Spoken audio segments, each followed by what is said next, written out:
الذكر منحة الله والغفلة عقوبة الله. ومن يعش عن ذكر الرحمن نقيد له شيطانا قم تلاقي الانسان اتحول ابليس في ذاته في شكله. ايه ده؟ وبعدين يبدا يقول لك يا مولانا يا استاذ يا بابا يا ماما ما بعرفش انام، تعبانه نفسيتي تعبانه، شوفوا لي دكتور. ولا حاجه خالص يا ولا حاجه خالص. اتوضى، روح اتوضى، جربنا الادويه مفيش احن علينا من ربنا.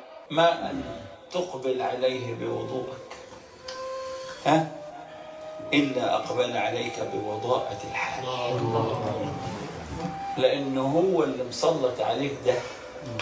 فتجيبها من الآخر بقى، أنت وقعت من ثالث دور ما تطلعش من ثالث دور، اطلع من تحت.